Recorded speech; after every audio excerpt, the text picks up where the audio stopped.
Bismillahirrahmanirrahim. Assalamualaikum warahmatullahi wabarakatuh.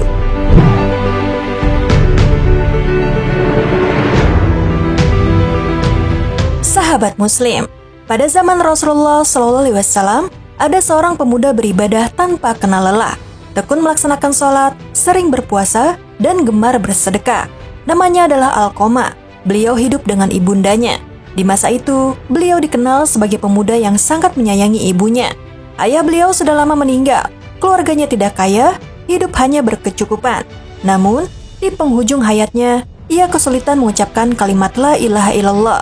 Hingga sang istri mengirim utusan kepada Rasulullah untuk memberitahukan kepada beliau SAW akan keadaan Alqamah.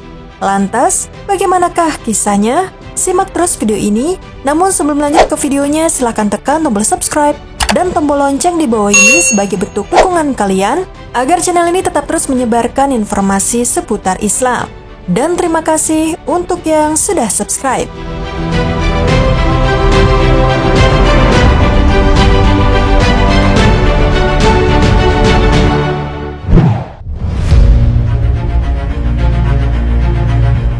Sahabat Muslim, pada kitab Irsyadul Ibad karya Syekh Zainuddin Al-Malibari, terdapat kisah seorang pemuda yang ahli ibadah yang hidup di zaman Rasulullah SAW.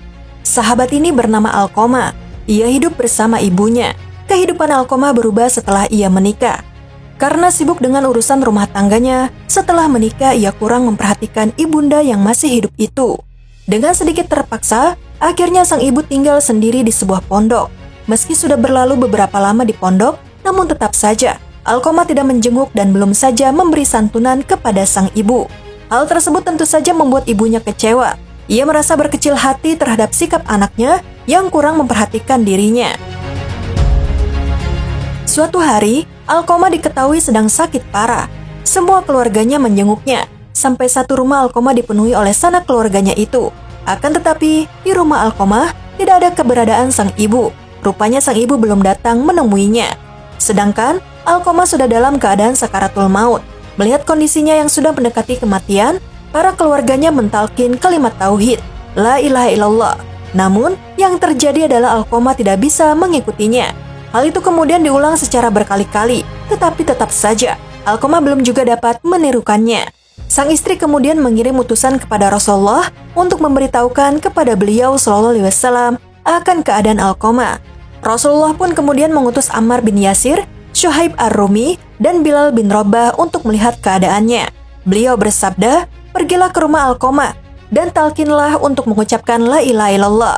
Akhirnya mereka berangkat ke rumahnya. Ternyata saat itu Alqamah sudah dalam keadaan nazak. Maka segeralah mereka mentalkinnya. Namun ternyata lisan Alqamah tidak bisa mengucapkan la ilaha illallah. Setelah dilaporkan dan ditelusuri oleh Rasulullah SAW, Alqamah masih memiliki seorang ibu yang sudah tua dan hatinya pernah terluka karena sikap anaknya tersebut. Menurut sang ibunda, Alqamah lebih mementingkan istrinya ketimbang ibunya.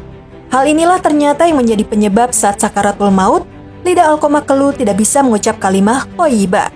Rasulullah SAW segera memintakan ampunan kepada sang ibunda untuk Alqamah. Demi membuka pintu maaf sang ibunda, beliau sempat meminta para sahabat mengumpulkan kayu bakar untuk membakar Alqamah. Mendengar demikian, hati ibunda Alqamah pun luluh. Ia merasa tidak tega jika harus melihat jasad sang anak dibakar hidup-hidup di depan mata. Hingga akhirnya ia rela memaafkan Alqamah daripada melihat jasadnya hangus terbakar api.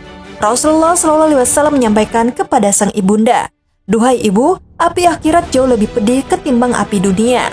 Setelah dimaafkan, Alqamah pun dengan mudahnya mengembuskan nafas terakhir seraya mengucap kalimah la ilaha illallah.